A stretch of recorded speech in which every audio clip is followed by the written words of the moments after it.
Ferdinand Piëch es uno de los grandes directivos e ingenieros de la historia de la automoción. Nieto de Ferdinand Porsche, desde pequeño tuvo clara su vocación, impulsado por su familia. Primero en Porsche, posteriormente en Audi, a la que convirtió con su trabajo en una marca premium de altísimo éxito mundial.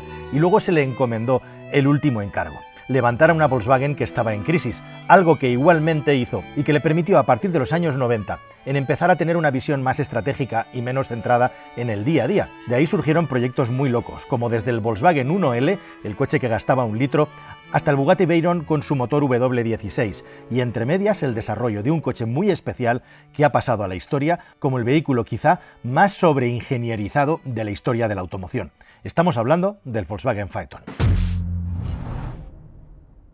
Si Pareto conociera los datos de este coche se volvería loco, porque si por algo se caracteriza el Phaeton precisamente es por la sobreingeniería que lleva y por todos los retos que hubo que resolver dentro de Volkswagen, hasta el punto de que han convertido este coche en una auténtica leyenda que tiene muchos datos que son reales, que no son leyenda urbana. Se supone que Ferdinand Piëch, a la hora de desarrollarlo, pidió que Volkswagen tuviera un coche que fuera capaz de competir con las limusinas de más alto nivel del mercado, y especialmente con las de las marcas BMW, Audi e igualmente también Mercedes-Benz, al mismo tiempo que sus competidores iban hacia abajo. BMW estaba sacando los BMW Serie 3 Compact, Mercedes-Benz estaba pariendo el Clase A, y sin embargo Volkswagen dijo: mira, nosotros vamos a ir hacia arriba, vamos a escalar y vamos a hacer el coche grande mejor fabricado de la historia. Y para ello se supone que creó un equipo de ingenieros específico que tenía que trabajar en un proyecto con 10 requisitos especiales. El coche tenía que cumplirlos y si no, no se podía producir el coche. La idea del Phaeton estuvo muchos años dando vuelta en la cabeza y es a partir del año 98 cuando se comienza a trabajar en serio. Algunos de esos requisitos son públicos y otros son leyenda, mientras que algunos son conocidos. Por ejemplo, a nivel de datos técnicos del vehículo, este Phaeton es, como puedes ver, una berlina de gran tamaño y 3 volúmenes. A pesar de que se fabricó un prototipo con 5 puertas, se decidió finalmente que tuviera ese volumen trasero extra, porque de esa manera, cuando abres el maletero, no entra la climatología en el interior. El ocupante de las plazas traseras siempre va aislado. Otra de las cosas que trae este coche llamativas es que todas las versiones tenían suspensión neumática, siendo el primer automóvil de la historia que la llevaba de serie, sin más. Igualmente de serie, las 4 ruedas motrices siempre por defecto. Y algunos requisitos especiales o llamativos. El coche se fabricó con una rigidez torsional de 37.000 Nm/grado. Eso es muchísimo más que lo que en aquel momento tenía un BMW Serie 7 o lo que tenía, por ejemplo, un Mercedes-Benz Clase S, que se comenta que en parte tenía poca rigidez torsional para no sacudir a los ocupantes del vehículo. Por eso el Phaeton, por esa gran rigidez torsional, venía con una suspensión neumática de serie. Ferdinand Piëch pidió a sus ingenieros, además, que el coche tenía que ser capaz de cumplir con un requisito muy bestia. Tenía que circular a 300 km/h durante las pruebas, a 50 grados de temperatura en el exterior y a 22 grados de temperatura en el interior. Y eso de una manera sostenida y continuada. En aquel momento ningún coche se había fabricado bajo esos requisitos y de hecho este fue el primero y lo consiguió. Y más cosas, por ejemplo, en los test de choque normalmente se circulaba a 64 km/h en las pruebas internas. Ferdinand Piëch pidió que este coche chocara a 68 km/h y que fuera capaz igualmente de cumplir con los máximos estándares y requisitos de seguridad de la época. Precisamente por eso, por un tema de seguridad, pero igualmente también y sobre todo y por encima de todo, por la rigidez torsional del vehículo, el Phaeton, a pesar de que algunas personas piensan que el coche es un traslado del Audi A8 a Volkswagen, no tiene absolutamente nada que ver a nivel de ingeniería. Y eso forma parte de la estructura del vehículo, que está hecha en buena parte en acero de muy alta resistencia, incluso en zonas en las que no es necesario. Hay otras partes del vehículo que están hechas en aluminio, pero eso hace que este coche tenga esa rigidez torsional tan loca e igualmente también que pese mucho más que una 8, casi 400 kilos más en la versión W12 de la época, precisamente por la utilización del acero de manera masiva. Y el hecho de que Piëch quería poner un punto y aparte igualmente también con Audi, del que se rumoreaba que una vez dentro de Volkswagen no se llevaban especialmente bien, es el hecho de que todos los motores inicialmente de este vehículo parten de la gama que tenía Volkswagen. Y si no existían, se inventaron. No heredó motores de Audi, cosa que no sucedió hasta que llegó la segunda generación. El coche tuvo una renovación en el año 2007, una actualización, y fue en 2011 cuando el Phaeton se cambió completamente a la versión D2 con un grandísimo avance en lo que se refiere a tecnología y elementos de seguridad. Igualmente esta base fue utilizada para que Volkswagen pudiera construir los impresionantes Flying Spur y el Continental GT cuando la compañía empezó a sacar modelos nuevos en el año 2003, en una durísima puja contra BMW en la que Volkswagen se quedó finalmente con Bentley, mientras que BMW lo hacía con Rolls-Royce. Cuando compras un Continental GT, un Flying Spur de aquellos tiempos, estás comprando la tecnología del Phaeton. De hecho, es una cosa muy divertida porque dice que hay gentes que en su día pagaron 3 veces más por un producto que podían comprarlo con el logo de Volkswagen directamente, puesto que estaban comprando exactamente lo mismo, más allá de la estética e igualmente de los niveles finales de acabado en el interior. Este ejemplar que tenemos aquí es un ejemplar muy especial por múltiples motivos. El primero es un coche del año 2003. El Phaeton se presenta por primera vez en el año 2002, o sea que es una primera generación auténtica de primera hornada. Y además, aquí debajo del capó, ahora te lo voy a enseñar, lleva esa pesadilla de motor que no duró mucho tiempo, pero que fue otra machada de Ferdinand Piëch, que fue el hecho de desarrollar el V10 TDI, nada menos que un 5 litros. Estamos hablando de hace 22 años, este coche tiene 22 años, y en aquellos tiempos fueron capaces de hacer un vehículo con 313 caballos diésel, el más potente en aquel momento, e igualmente con 750 Nm de par. Una auténtica bestia que realmente son como dos motores V5 puestos juntos con una única conexión, pero que comparten muchas cosas propias de juntar dos motores. El motor fue un desastre de fiabilidad y realmente lo último interesante de esta unidad que te voy a enseñar ahora mismo es el hecho de que a este coche ya se le ha cambiado el motor 2 veces. Me comentaba el dueño que en los casi 400.000 kilómetros que tiene esta unidad, ahora vamos a poder ver en qué estado está, ha habido 2 cambios de motor, tiene 3 Phaetons. Cada vez que se le rompía el motor se ponían a calcular, bueno, no iba mal de dinero y decía, ¿para qué lo voy a arreglar si me puedo comprar uno por muy poco dinero? Así que tiene 2 Phaetons más que están guardaditos y cuando alguna pieza se estropea o algo se rompe, directamente se le cambia a este coche una unidad que está completamente funcional y que se utiliza prácticamente cada día y que me va a dar pie a contarte algunos detalles locos de la sobreingeniería que llevó el Phaeton, además de algunas cosas que no sabías y que te van a volar la cabeza. ¿Estás pensando en comprar un automóvil nuevo? Pues entra en carwow.es y ahorra más de 4.000 euros de media. Entras, configuras uno o varios modelos y ya está. Vas a empezar a recibir ofertas gratis y de concesionarios directamente en el dispositivo que elijas. Pero ojo, tranquilo, no te va a molestar nadie. Solamente contactarán contigo cuando tú tomes la decisión. ¿Tienes dudas entre varios modelos? Es normal. Entras en carwow.es y miras las reviews. Probamos todos los coches y cómo se actualizan y te lo contamos de la manera más detallada y honesta posible. Infórmate, elige y ahorra con carwow.es. Es tan cómodo como ponerse el cinturón en este coche. Y ahora a seguir disfrutando del vídeo. Venga, vámonos. Existieron 2 versiones del Phaeton.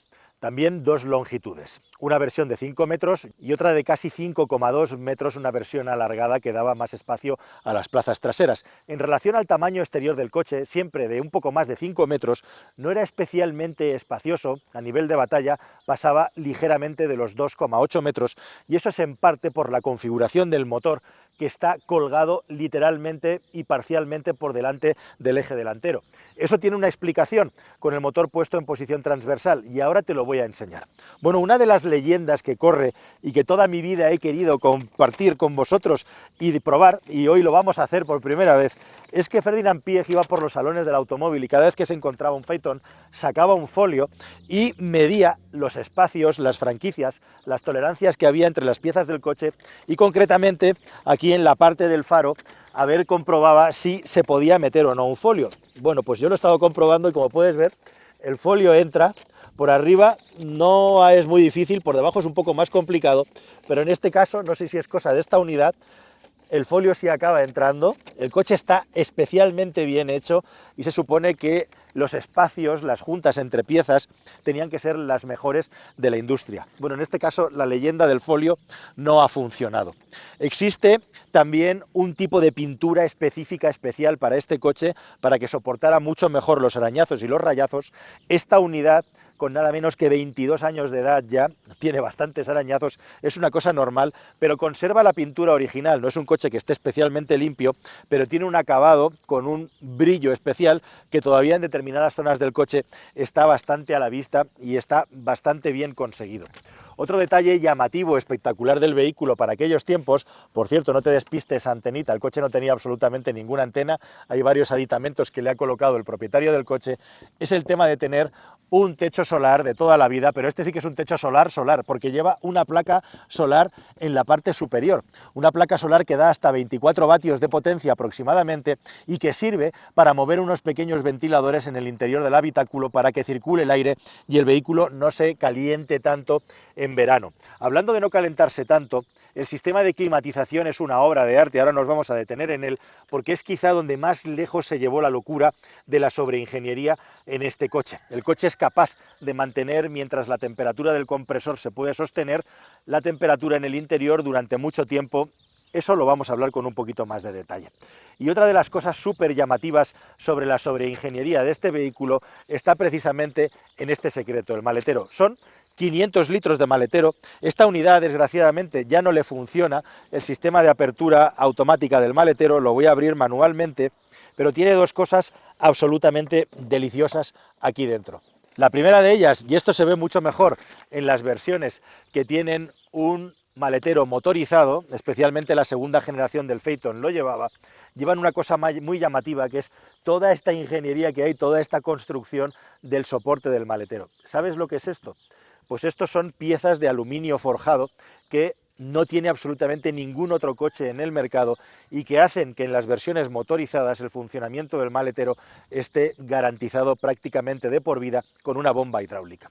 Y lo segundo llamativo e interesante que tiene el coche es el hecho de que tiene dos baterías, una a cada lado del maletero. Una batería para el arranque del vehículo y otra para todos los sistemas de confort y de servicio del mismo. Son dos baterías que están interconectadas, de tal manera que ambas hacen trabajo en caso de que una falle. Si una falla, el coche te lo va a decir. Una batería solo sirve para el arranque y eso hace que con esa función tan específica sea una batería bastante reducida. Y otra para todos los sistemas de confort. Si una batería no está en buen estado o tiene algún tipo de problema, la otra le puede dar soporte, le puede dar apoyo. O simplemente porque estamos, por ejemplo, con temperaturas muy frías, si la batería de arranque necesita ayuda, la batería de servicio se la puede dar. Como digo, no están separadas en circuitos independientes, sino que ambas están intercomunicadas y permiten que todos los consumidores eléctricos de este coche, que son muchísimos y muy potentes, puedan estar funcionando siempre. Otro detalle muy interesante que se añadió a la versión nueva del Phaeton en el año 2011 y que no tiene este coche, que no tiene el mecanismo de apertura automática, es el hecho de que la cerradura del maletero se escamotea mediante un motor eléctrico, de tal manera que cuando abres y cuando cierras no la ves ni la puedes tocar. Y esto es precisamente para no mancharte las manos o que en un momento dado te pueda rozar la ropa y mancharte la ropa. Hasta ese nivel de obsesión y de perfección se llegó en el desarrollo de este coche, en el que cuenta la leyenda que la mitad de los ingenieros que fueron convocados para desarrollar el vehículo, cuando conocieron el pliego de condiciones, dimitieron de sus funciones. Y por contra, aquellos que se quedaron en la compañía para desarrollar el Phaeton se convirtieron en una especie de equipo de élite que resolvía todos los problemas que tenía la empresa y que además ayudaron, como digo, a desarrollar otros coches que hicieron que Volkswagen pudiera gestionar Bentley de una manera exitosa. Pero de todas las obsesiones de Ferdinand Piëch, que son muchas, si hay algún lugar donde se fue al extremo máximo, fue precisamente en el sistema de climatización. Déjame que te enseñe un poco. El Phaeton tiene 4 sistemas de climatización independientes, 4 ambientes, algo que es verdaderamente llamativo para aquellos tiempos. Pero ojo, son 4 ambientes de verdad. Hay un sistema de flujo del aire doble, que según el lugar en el que estés subido va a traer una aportación de más cerca o más lejos. cuando una persona está sentada atrás y requiere una temperatura más fría o más caliente que la persona que tiene delante, tiene su propio conducto de aire atrás para poder llegar a hacer la aportación extra de frío o de calor y que pueda elegir bien su temperatura. Igualmente, lo más llamativo con diferencia del coche es el hecho del sistema de difusión y de reparto de la climatización de manera completamente automatizada. Tenemos un panel donde normalmente están los aireadores y aquí también que se sube y se baja en función de los requerimientos del vehículo. Tú puedes manualmente activarlo para recibir el aire en este lugar como estoy haciendo yo ahora, o puedes directamente poner el coche en auto y que sea él el que decida si estos paneles tienen que estar subidos o bajados a demanda. Normalmente van a estar bajados porque no hace falta, salvo en momentos de mucho calor o mucho frío. El sistema de climatización auténtico está aquí delante. Toda esta forma, toda esta parte microperforada por la que estoy pasando mi mano, es el sistema de climatización difuso, de tal manera que no te da en la cara, no te da directamente el flujo de aire y es mucho más agradable de convivir que cualquier otro sistema de climatización en el que te está echando el aire a la cara. Ojo con esto, el vehículo tiene repartido un sensor de temperatura en el interior, un sensor de luz e igualmente dos sensores de temperatura en el exterior. Gracias a eso, en la última versión, con el sistema automático, podía ocurrir que conduciendo, si el sol te estaba dando por ahí, esta parte se levantara y a la persona que estaba sentado en este lugar recibiera un extra de fresco, por ejemplo, mientras los aireadores de esta zona estaban bajados y el aire salía de la zona difusa, de la zona que está pensada para llevar la mayor parte del tiempo la climatización del vehículo. Igualmente, en los laterales, el coche tiene una salida de aire para que el vehículo está siempre concebido para que en ningún momento haya nada de escarcha ni nada de vaho. Lo va a eliminar inmediatamente. Igualmente, este sistema lo puedes activar para quitar vaho en caso de que raramente suceda, y hay una cortinilla de aire en este lugar que sirve para el efecto codo frío o caliente no suceda, para tener de aquí también suficiente flujo de aire. Igualmente el coche tiene un sistema en las versiones más modernas, a partir de 2011, que es capaz de pasar electricidad por el parabrisas sin que tengamos ningún tipo de hilillo como en la mayoría de coches que hemos visto. Y lo más loco y lo más llamativo es que Piëch estaba obsesionado con que las personas pudieran subir al vehículo y siempre lo encontraran a la temperatura perfecta, frío o caliente. Por eso se podía programar la climatización. E igualmente el coche tiene una calefacción auxiliar, una segunda calefacción, con su propio compresor y con su propio tubo de escape, que servía para calentar el vehículo a toda velocidad, mucho más rápido que en cualquier otro coche, eso sí, a costa de gastar mucho más combustible, pero era capaz de calentarlo y es capaz de calentarlo mucho más rápido que cualquier otro vehículo que se haya desarrollado antes. Y eso con un solo evaporador gigante que hay ahí delante, e igualmente también con dos grandísimos, gigantescos intercambiadores de calor, que son los que permitían realizar todo el sistema de climatización en el interior del vehículo con un nivel de ajuste y refinamiento que no se ha visto nunca antes. Es muy llamativo un pequeño detalle relacionado con esto y también con el motor del coche. Pero eso, si te parece, vamos a verlo fuera. Se nos aparece un tirador cuando hemos estirado la palanca para facilitar la tarea. Nunca en mi vida he abierto el capó de un Phaeton. ¿Y qué tenemos aquí? Pues un motor perfectamente encapsulado. No vamos a poder ver mucho, pero sí me interesaba enseñarte una cosa específica, que es precisamente, aquí se ve muy bien, me voy a poner sobre el eje delantero, está a esta altura, como puedes ver, este inmenso motor con sus 10 unidades de bomba inyector está colocado en una posición frontal delantera por delante del eje, que es exactamente lo que marca la característica del vehículo. Y buena parte del espacio que tenemos aquí, como puedes ver, tienes un montón de espacio que está cubierto por esta tapa de servicio. Es un espacio que está diseñado para colocar unidades de mando, unidades de control, todos los fluidos, pero igualmente también muchos de los componentes del sistema del aire acondicionado.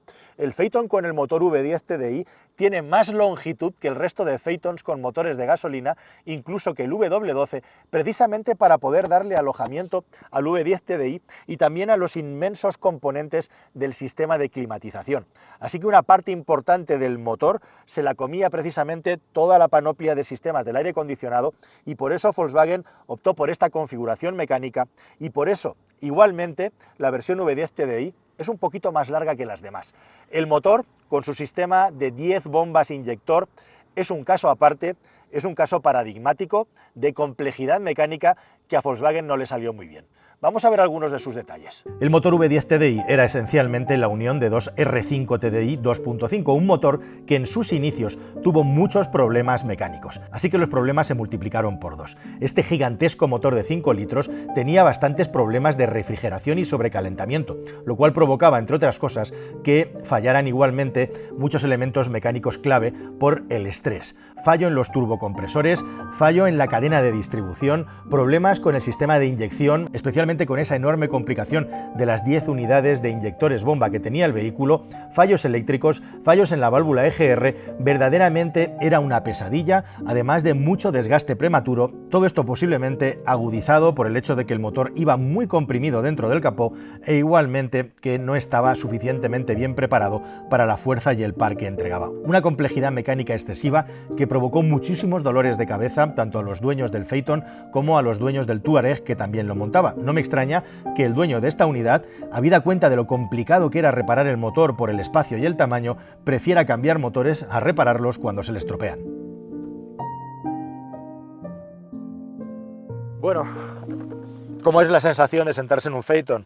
Pues la de una gran limusina de lujo. Aquí es donde iría el chofer y la sensación que tengo es de bastante espacio, un asiento muy grande, un asiento al que el tiempo pues ya le ha hecho muchos pliegues, muchas arrugas, incluso algún pequeño roto, pero la verdad es que la capacidad de sujeción que sigue teniendo es espectacular. Yo aquí me siento súper bien y las orejas están absolutamente intactas.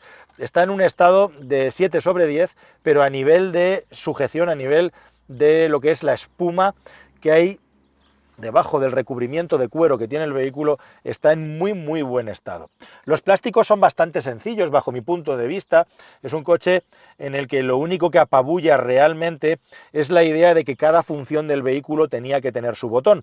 Y Volkswagen estrenó en el año 2003 aquí este sistema en el que hay una pantalla que no es táctil obviamente y está rodeado de botones que son los que nos dan acceso a las distintas funciones que vamos viendo en la pantalla. Hay que mirar a qué altura está la función, pulsamos y así la utilizamos. Esto lo hemos estado viendo en los Volkswagen, pues yo creo que hasta prácticamente el año 2017-2018 en las versiones más económicas. Ha durado muchísimo tiempo esta configuración. Montones de settings para la climatización, para las preconfiguraciones de la climatización. Por supuesto, un sistema de alta fidelidad del máximo nivel, posibilidad de tener conexión con el teléfono, posibilidad de regular la dureza de la suspensión y en definitiva montones de configuraciones que vuelven también a un volante muy grande, típico, clásico de coche señorial, de coche importante, en el que tenemos detalles muy curiosos.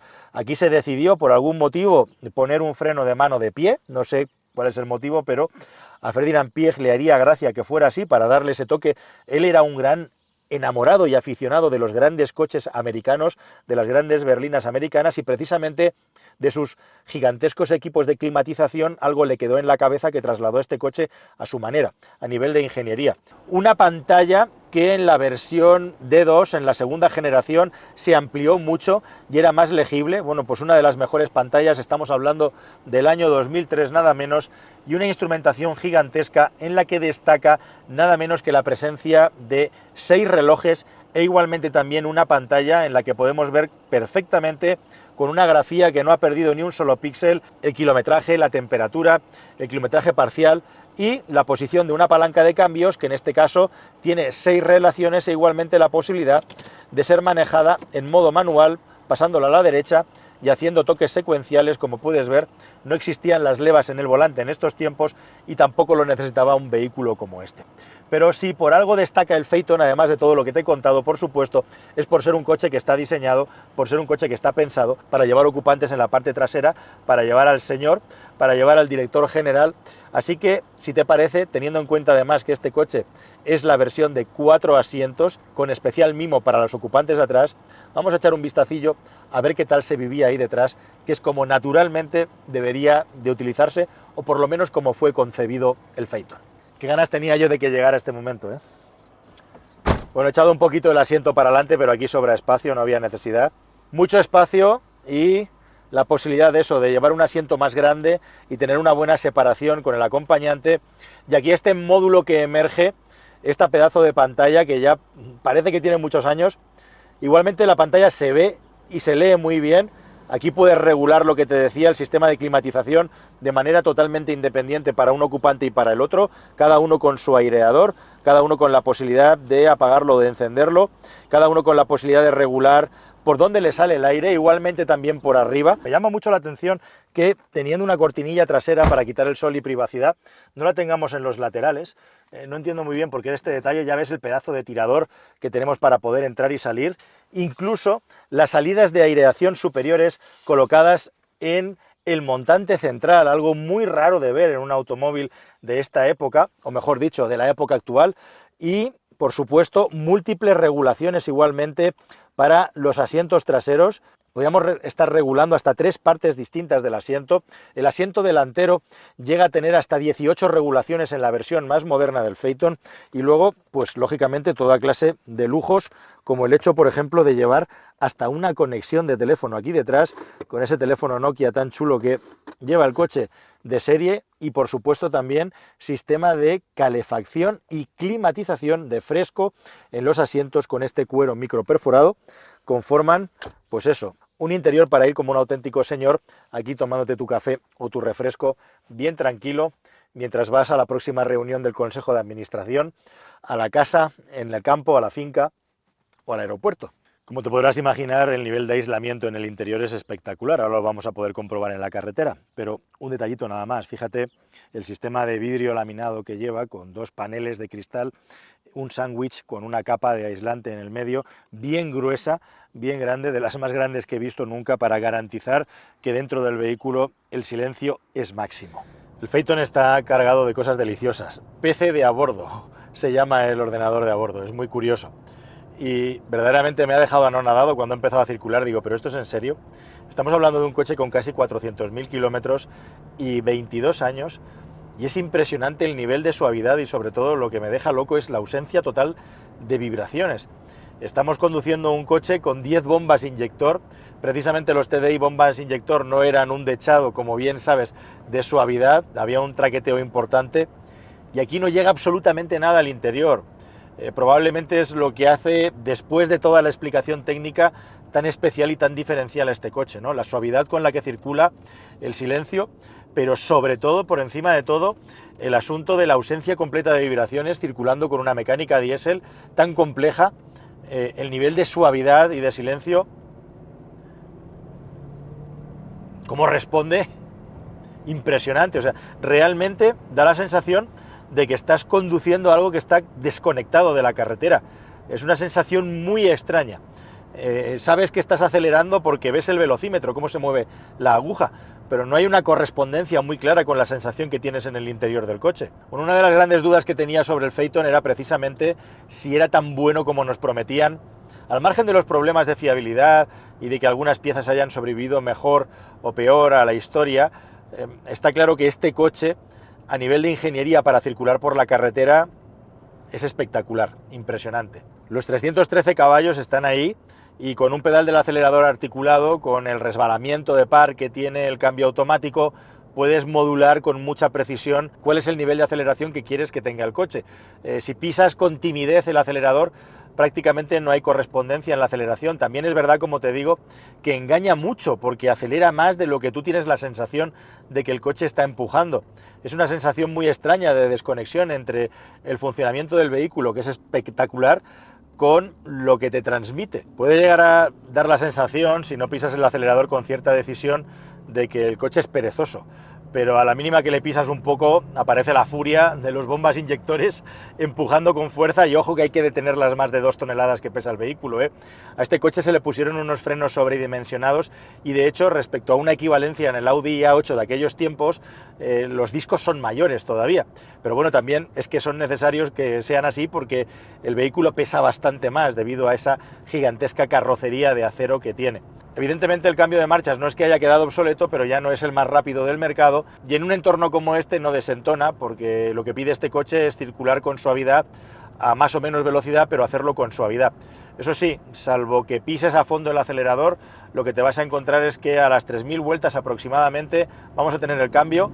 Existe botón de kickdown, como acabo de pulsar yo ahora mismo, y ahí es donde nos vamos a las 4200 vueltas, que es lo que académicamente tenían antes de la zona roja la mayoría de los motores TDI de aquellos tiempos. Es imposible de poder conocer cuál era su capacidad para poder absorber curvas a alta velocidad. Estamos hablando de un coche con este kilometraje, casi 400.000 kilómetros, pero lo cierto es que mientras lo lleves con suavidad, el vehículo responde muy bien en curva y está pensado para llevar a la gente con el máximo de confort posible. No es un coche, desde luego, para curvear de lejos, y quizá lo que me parece que está un poquito menos en forma o que tendría más dificultad para poder asimilar una conducción más rápida es la capacidad de mordiente de los frenos en un coche que pasa de largo de las 2 toneladas. Un detallito delicioso del vehículo que ya no es tan común que podamos catar, salvo si nos retrotraemos y conducimos coches antiguos, el hecho de llevar un volante forrado en madera de verdad. Es una sensación, para mí, muy poco vista, muy poco utilizada y verdaderamente placentera. Es muy agradable llevar este volante de madera y la verdad es que ese tacto que tiene tan especial invita a conducir de una manera relajada y pausada. Bueno, el ordenador de a bordo me está marcando 13 litros de consumo. La verdad es que hemos tenido mucho tiempo el motor encendido al ralentí para poderte enseñar muchos de los dispositivos eléctricos que tiene el coche. Cuando lo cogimos estaba aproximadamente en 10 litros y medio. Por ahí van a andar las cosas, ¿verdad? Con este motor diésel de 313 caballos, pues te vas a mover alrededor de los 9-10 litros yendo muy suave, y de ahí para arriba rápidamente si le exprimes todo lo que tiene, que realmente es bastante más de lo que te puedas imaginar.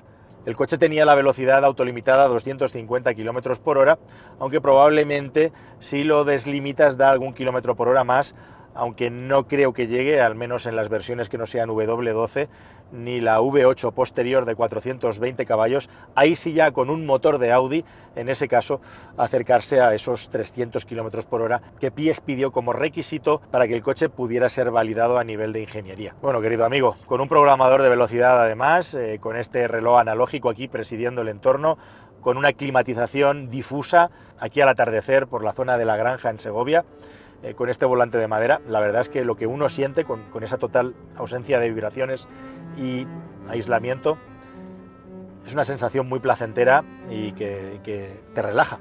El Phaeton es el sueño de un ingeniero que veía el final de su carrera cercano y quería una Volkswagen que fuera capaz de convertirse en la marca automotriz más grande y más prestigiosa del mundo. Nadie osó toser al viejo ingeniero, aunque el coche fue un fracaso y aunque él ya no tuviera un papel relevante en los últimos años en la compañía en lo que se refiere a las decisiones del día a día.